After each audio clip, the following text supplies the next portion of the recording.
Mês de setembro é também de conscientização sobre a doação de órgãos.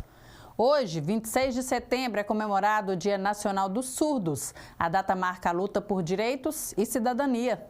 Essas e outras notícias você confere agora no Jornal da Cidade, que está começando.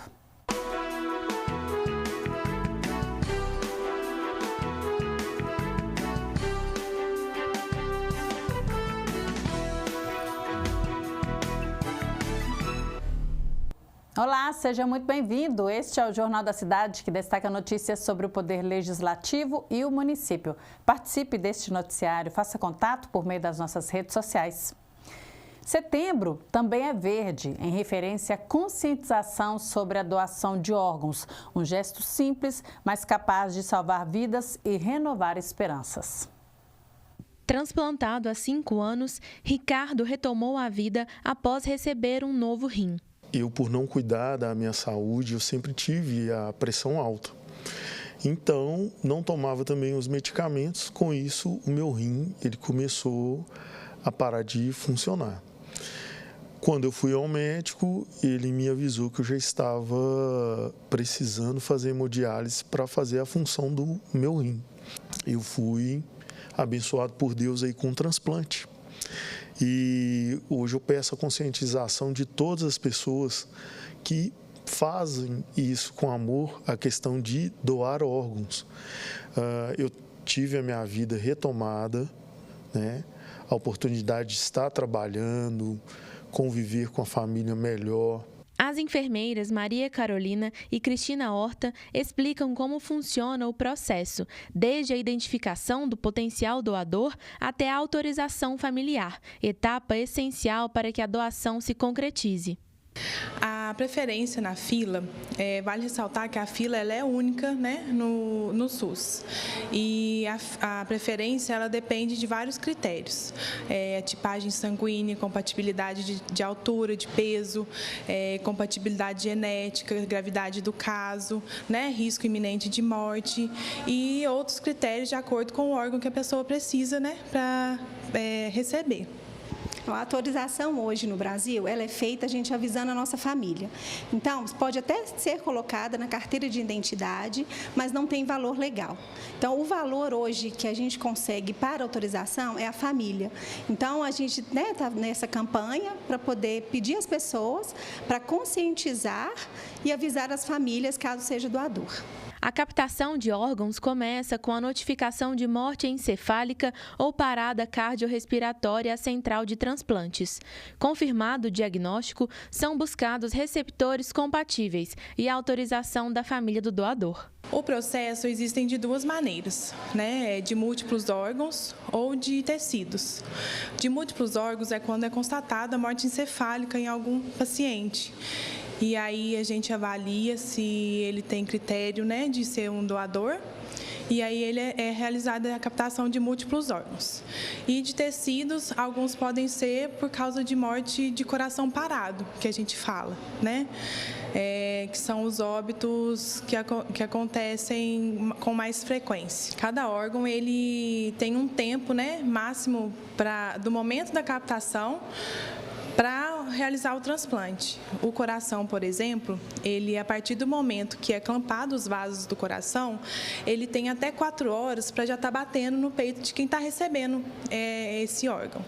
Segundo dados do Ministério da Saúde, atualmente 78 mil pessoas aguardam por doação de órgãos, sendo os mais demandados em 2024 rim, córnea e fígado.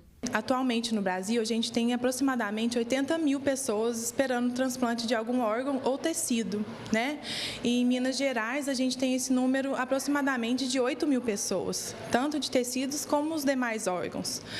E a importância, né, desse movimento, dessa conscientização, é justamente isso, para a gente conseguir reduzir essa fila, né, e devolver a qualidade de vida para as outras pessoas, tantas outras pessoas que estão nessa fila, aguardando, né, esse gesto tão nobre e de amor ao próximo.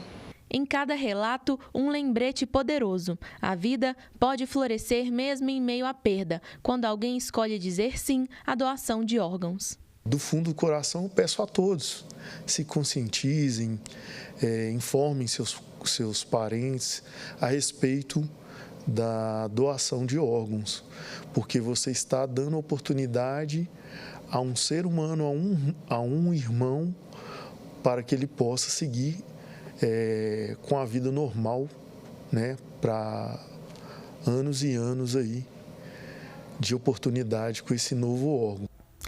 Nesta quinta-feira, 26 de setembro, o Quintal Boi da Manta dá início a uma oficina gratuita de filosofia e cinema que convida o público a refletir sobre grandes temas por meio da sétima arte. A repórter Ana Clara Oliveira esteve no espaço e traz os detalhes da iniciativa. Confira. Olá, Raquel. Olá para você que acompanha o Jornal da Cidade. Hoje eu estou aqui num ponto de cultura de Sete Lagoas, o Quintal Boi da Manta, que vai receber hoje, nesta sexta-feira, o início da oficina gratuita de filosofia e cinema. Para falar melhor para a gente como que é importante esse espaço estar aberto para receber esse novo momento cultural de Sete Lagoas, Paulinho do Boi, grande artista de Sete Lagoas. Paulinho, fala para a gente como que é para vocês nesse espaço receber essa oficina. Para a gente é motivo de muita alegria, né? Sempre quando a gente começa um projeto, a gente tem aqui uma marca no quintal, que é a esperança. O valor fundamental nosso aqui, a gente não negocia a esperança.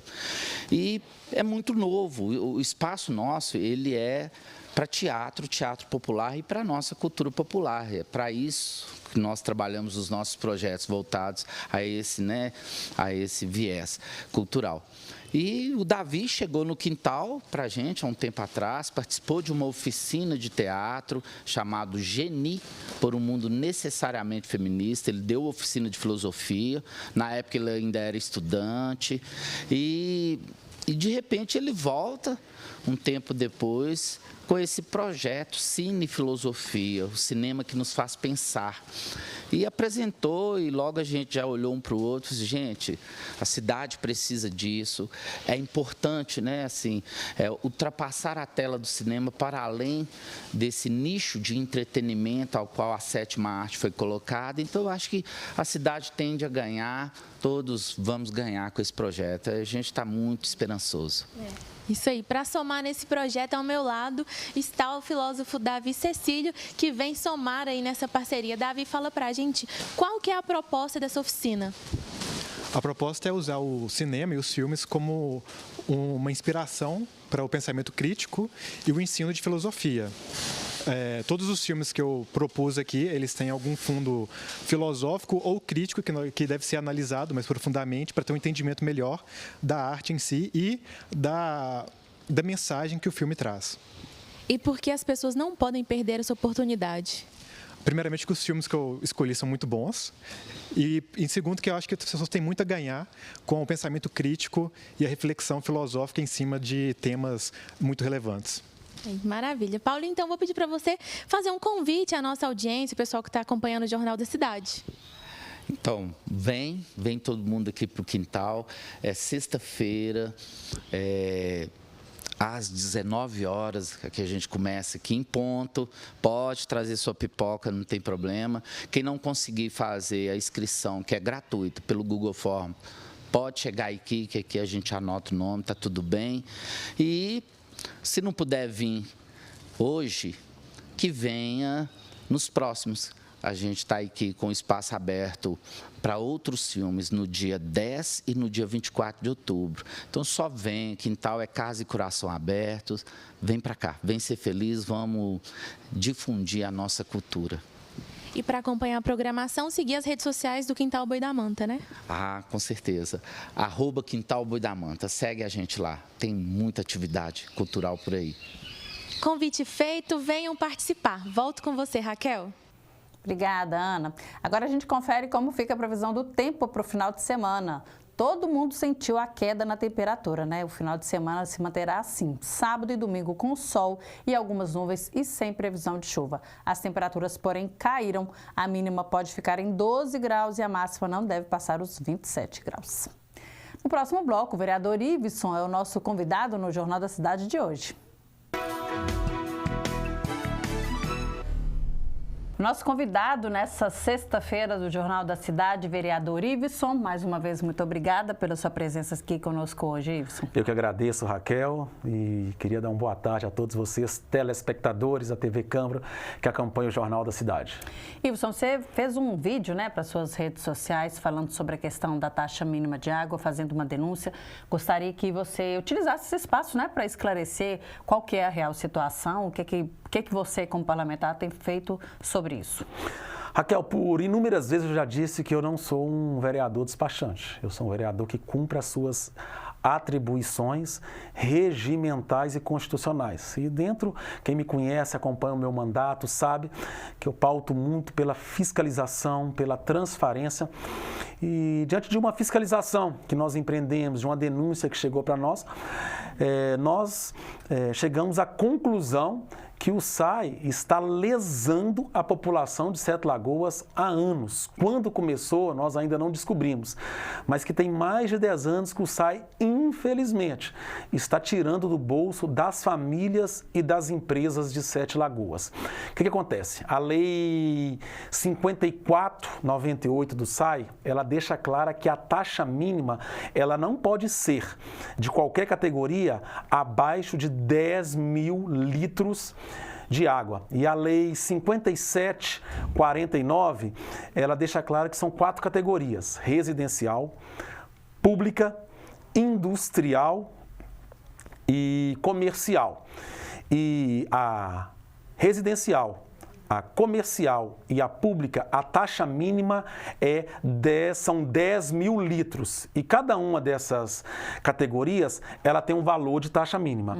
A categoria industrial, a taxa mínima dela são 30 mil litros. E quando essa lei foi feita, foi justamente para fomentar o quê? Mais indústrias estarem vindo para Sete Lagoas. Infelizmente, nós já temos uma carga tributária altíssima que muitas vezes impede indústrias de vir para Sete Lagoas, para que possa fomentar a economia. E dentro disso, quando nós pegamos algumas contas de algumas denúncias que nós chegamos, nós vamos ver que há anos o SAI pratica a taxa mínima residencial com 6 mil litros. Então, quando a pessoa atinge ali 6 mil litros, ela sai da taxa mínima, entra em outra taxa e vai pagar um valor a mais. Qual que é a taxa mínima hoje para residencial em Sete Lagoas? R$ 53,53. A pessoa, então, que utiliza, segundo a lei, a pessoa que utilizasse até 10 mil litros, ela tinha que pagar R$ 53,53. Só que aqui em Sete Lagoas, há anos, há mais de 10 anos, não sabemos quando que isso começou, a lei não é cumprida. Essa lei, decreto nenhum, não existe decreto também, mas decreto nenhum poderia mudar isso, porque a lei no ordenamento jurídico, ela está no topo. Então, um decreto, uma portaria, nada pode mudar. E se bem que não tem decreto, não tem portaria, nada que mudou isso, mas a lei no ordenamento jurídico, ela está no topo da pirâmide. Então, essa lei, ela está em vigor. E o SAI, o que ele fez? Não sabemos quando que foi isso, mas a partir de quando começou a cobrar a taxa mínima, a partir do gasto de 6 mil litros. Então vamos pegar uma pessoa que hoje usa 10 mil litros, a conta dela vai estar mais ou menos ali R$ 84. Então ela está gastando R$ 30 a mais todo mês. E aí, imagina, R$ 30, R$ 20 a mais todo mês, há mais de 10 anos. Agora multiplica isso por milhares, o tanto que o SAI deve ter arrecadado com isso. O impacto social. Porque você pega uma família aí que talvez, no último censo, nós vamos ver que a maioria da população de Sete Lagoas, mais de 70%, vivem com abaixo de 2 salários mínimos. Agora imagina R$ 30 por mês. Imagina isso no ano, quase R$ 400. Imagina o impacto social disso.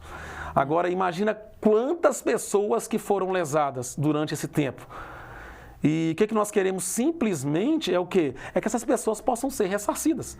Que as pessoas possam ser ressarcidas, que elas possam verdadeiramente ter o seu direito cumprido. E a minha função como vereador é essa, e vamos até o final. Só que as empresas de Sete Lagoas também estão sendo lesadas. Deixa eu te dar um exemplo. Também há anos as empresas de Sete Lagoas, a taxa mínima dela é 30 mil litros. Só que há anos, quando nós pegamos essas contas, a taxa mínima deles são com 10 mil litros. 10 mil litros. Ainda, né? Então, é um dano maior ainda. Sete Lagoas são mais de 11 mil empresas. Imagina, então, se a gente fizer uma média. Só que tem uma particularidade pior ainda, porque esse ano o SAI voltou para 30 mil litros. Só que ele colocou a taxa mínima e não existe essa tabela em local nenhum, eles pagando mais de R$500. Era para as empresas estar pagando até 30 mil litros, R$124. Eles estão pagando 540. Então, mais de R$400 a mais. Eu tenho contas aqui de inúmeras indústrias aqui, pequenas, de microempresas. Deixa eu dar um exemplo. Eu tenho aqui de serralheria, que a pessoa gasta lá 4 mil, 5 mil litros. E pagava até ano passado R$100 e poucos. Esse ano está pagando, já pagou, nós já estamos em outubro, né? Vamos para outubro. Já pagaram quase 10 contas de R$540. Então, pagando R$400 a mais. É a partir desse ano que esse ano que mudou. Não, já estava errado, porque a taxa mínima deles deveria ser 30 mil litros. Já tinha um gap aí que o SAI estava arrecadando e muito em cima disso, das empresas que passavam de 10 mil, que saíam da tarifa mínima. Agora, esse ano, independente se a pessoa está gastando 4, 5 mil litros, o SAI está cobrando dessas pessoas mais de R$500. Eu fui numa microempresa aqui, que é uma serralheria, que o dono me mostrou aqui, ó. Olha isso aqui, eu gasto 4 mil, 5 mil, conversei com o dono de uma empresa agora, que ele faz a empresa ser sustentável.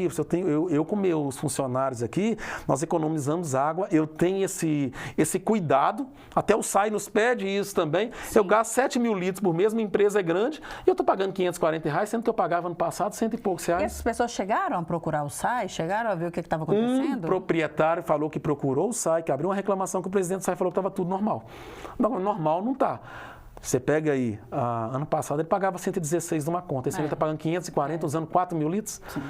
Então, é um dano, assim, é um golpe que o SAI aplicou na população de Sete Lagoas, e o que nós queremos simplesmente é elucidar essa situação e que as pessoas que foram lesadas possam ser ressarcidas, porque a lei, ela é bem clara. Agora o prefeito encaminhou até um projeto para essa casa, eu achei que o prefeito ia ser eu achei que ele ia ter hombridade, chegar e falar assim, assumiu o erro, não, o SAI errou com vocês, nós vamos resolver. Não, ele simplesmente quer retirar os artigos que falam dos valores de taxa mínima, para ele ter liberdade de fazer o que quiser. Então, não vai ter mais valor de taxa mínima, ou ele foi revisado esse valor? Vai ser através de uma tabela que o SAI escolher, sem ser da lei. Ele está querendo revogar, excluir os artigos que falam que a taxa mínima para comercial, para pública e para residencial são 10 mil litros e para 30 mil para industrial. Então, são situações que a gente fala assim, gente, em vez de chegar e assumir, até porque o erro da gestão dele foi cobrar R$500 da taxa industrial, que é um valor assim que não dá para entender. É uma arrecadação, vamos supor que se for 3 mil empresas aí, o SAI arrecada por mês só em cima disso mais de 1.200.000. Então não dá para entender a situação, em vez dele chegar, o erro foi nas gestões passadas, ele tinha que corrigir esse erro, ressarcir quem agora não fazer também pesar como ele fez pesar no bolso das empresas de Sete Lagoas, são quem move a economia, traz traz emprego para o nosso município. Então, vamos encaminhar isso para o Ministério Público, vamos tomar as devidas providências, porque a população de Sete Lagoas não pode ficar no prejuízo. Esse projeto, inclusive, deve entrar na pauta, né? A expectativa é que entre na pauta na próxima terça-feira. Não sei se ele passou nas comissões, vão passar nas comissões. Vão passar nas comissões. Mas vamos caminhando. A população de Sete Lagoas não pode ficar no prejuízo, como infelizmente há anos. Espero que o SAI possa ressarcir. Para quem me acompanha sabe que ano retrasado, o SAI tinha uma taxa que era totalmente ilegal, era a taxa de mudança de titularidade. Nós entramos com uma representação no Ministério Público, mais de 15 mil pessoas foram ressarcidas, que pagaram essa taxa indevida.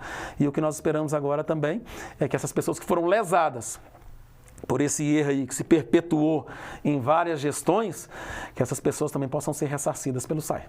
A gente tem alguns segundos só para a gente poder falar, mas eu sei que você está querendo falar sobre a questão da publicidade, né? O gasto com publicidade do município. Se for segundos, nós voltamos aqui depois, mas deixar claro para o pessoal do Jornal da Cidade, ano passado, ano retrasado, se não me engano, eu fiz uma representação no Tribunal de Contas, mostrando que algumas irregularidades da empresa que ganhou a licitação de marketing no nosso município. Essa empresa ficou no município durante 4 anos e tirou dos nossos cofres 5 milhões para serviço de publicidade. Para mim já era altíssimo esse valor. E o que acontece? Essa empresa gastou 2 milhões a mais do que estava no contrato.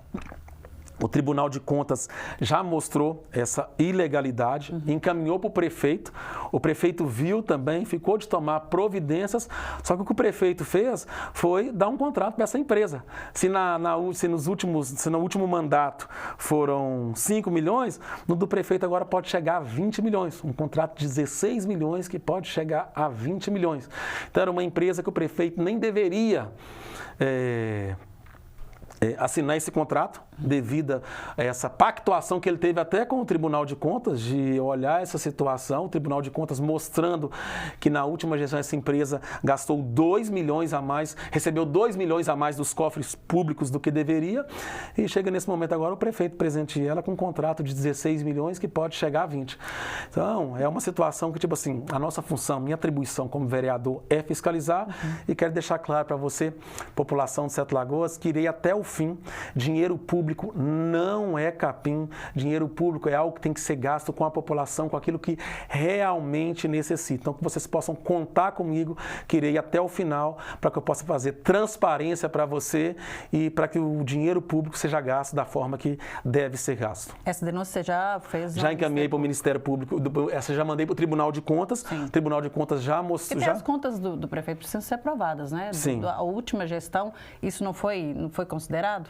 Ainda não. O Tribunal de Contas ainda já encaminhou para o Ministério Público de Contas e ainda não temos um veredito, mas com certeza que já apontou que teve o erro, já teve, e nós vamos ver agora as consequências. Tá certo. Conseguiu fazer em alguns segundos. Foi rápido. Obrigada, Iveson. Eu que agradeço. Deixa um abraço a todo mundo. Um abraço para o Mumu também, né, mãe Zena? O Mumu está trabalhando. Cameraman aqui, trabalhando. Um abraço para ele. Obrigada, viu, Iveson? A gente vai para o rápido intervalo, voltamos falando sobre esporte, então, daqui a pouquinho. Hoje é o Dia Nacional dos Surdos. A data marca a luta pela criação de políticas públicas ao longo da história brasileira. As leis de acessibilidade contribuem para a inclusão social. Thaís Fernanda tem 30 anos e é surdo-cega desde que nasceu. Foram muitos obstáculos vencidos, mas, segundo a professora, ainda há muitas barreiras na sociedade que a impedem de realizar atividades sozinhas. Uma delas é a falta de intérprete de Libras em locais básicos, como hospitais, escolas e supermercados. Eu vou com a minha família, né? Meu marido, né? Eu tenho uma filha, uma menina, o nome dela é Alice, ela tem 5 anos, né? Ela é coda. A minha família vai junto para o supermercado, eu, meu marido, né? Minha filha, né? Não tem acessibilidade. Como que a gente faz, né? A gente pergunta, a gente olha no telefone, feijão, né? A gente mostra, aí depois a gente paga, né? Agradece, né? Mas dentro do supermercado não tem, né? Às vezes a gente precisa, né, de fazer uma adaptação, né, do português para a Libras. Falta também nas lojas, hospital, a área de saúde, né? Nenhum espaço tem intérprete de Libras. A maioria dos lugares não tem. Por isso que a prefeitura precisa, né, proporcionar, respeitar a lei de Libras, né, e buscar acessibilidade, né? Nós precisamos ter essa comunicação própria do surdo, porque o ouvinte fala, mas a gente não entende, são muitas barreiras. Né? Então, a gente tem lutado há muito tempo, né? Sempre muita luta encontrando as barreiras. Né? Então, a história, né, ela nos traz isso. Né? A gente precisa de ter acessibilidade, né? De ter inclusão. Falta ainda, né, acessibilidade para o surdo. A falta de acessibilidade para surdos resulta na exclusão social e impacta no bem-estar do deficiente auditivo, o que pode desencadear ansiedade e depressão. É o que explica a psicóloga Márcia Carrusca. O impacto emocional na vida não só do surdo, mas daquele que é deficiente auditivo, que tem perda auditiva, é imenso. Não só emocional, como fisiológico. Né? A pessoa, quando ela tem perda auditiva, não precisa ser surdez total, ela começa a se isolar. ela se isola dentro de casa, ela se isola no trabalho. As pessoas não dão muito valor quando a pessoa fala: o que você falou? O que está falando? A pessoa fala: ih, você está surda, não escuta, e larga aquela pessoa de lado. Isso pode gerar depressão, a autoestima vai diminuir, porque assim, a pessoa não gosta de mim, por isso que ela não conversa comigo. Então, a autoestima da pessoa diminui, a vontade dela de sair diminui, a depressão vem junto com isso, porque não deixa de ser um estigma também, né? O fonoaudiólogo Felipe Emanuel explica que a surdez pode acometer a pessoa no nascimento ou ao longo da vida, com a exposição a ruídos, uso de medicamentos ototóxicos, traumas na cabeça ou, a mais comum, o envelhecimento. A perda auditiva acontece de forma natural ao longo dos anos, mas o fonoaudiólogo explica que há formas para adiar o problema. Evitar. É muito difícil a gente falar assim que você não vai ter uma perda da audição, mas assim, ter atenção muito a essa questão, principalmente se trabalha ou se é exposto a muito ruído, a um lugar muito barulhento, ter atenção a esse nível de ruído, o tempo que está sendo exposto a esse ruído e, assim, realmente ter essa atenção mesmo e usar a proteção quando for indicada e quando for necessária.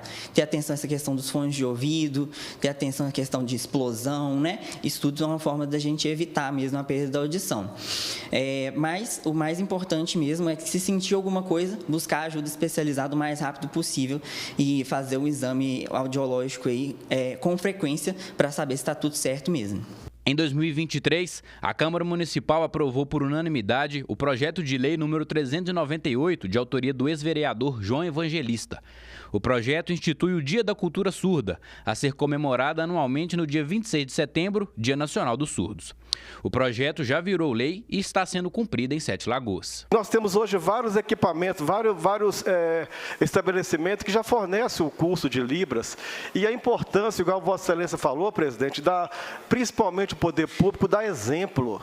É necessário, é inadmissível a gente acreditar que vai chegar um surdo em qualquer repartição pública e ali não ter um ouvinte que sabe falar a linguagem do surdo. A gente não pode admitir isso, e tem certeza que é de vontade de todo legislador, do plenário dessa casa, é que a acessibilidade chegue na sua plenitude para as pessoas surdas. Para celebrar o Dia Nacional dos Surdos, amanhã, no sábado, a partir das 7 horas da noite, a Associação dos Surdos de Sete Lagoas irá realizar uma apresentação do bloco Axé Saudade aqui na Praça da Feirinha. Participe, é de graça. Dia 27 desse mês de setembro, queremos convidar, né?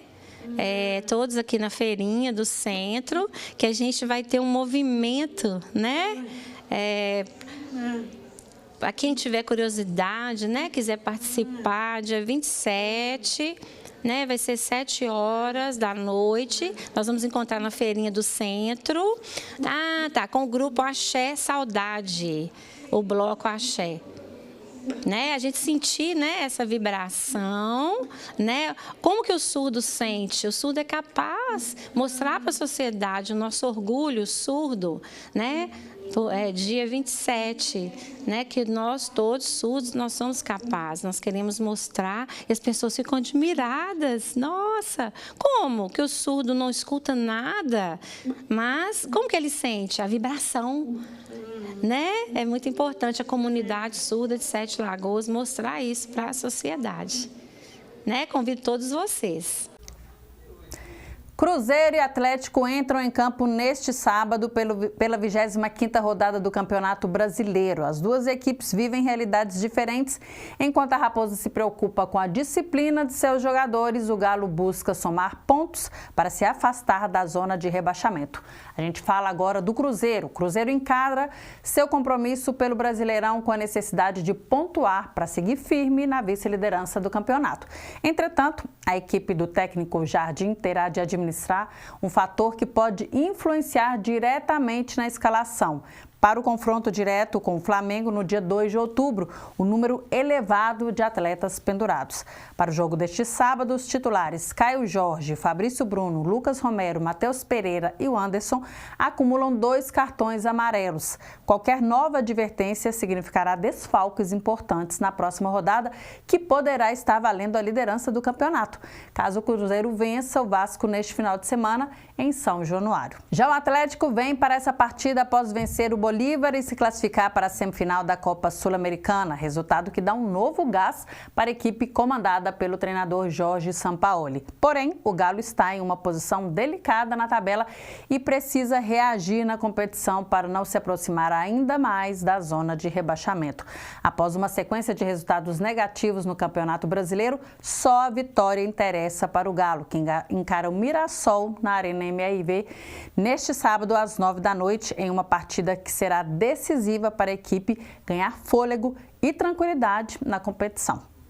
A gente finaliza por aqui essa edição do Jornal da Cidade. Voltamos na segunda-feira com muito mais notícia. Um excelente final de semana para todo mundo e até lá!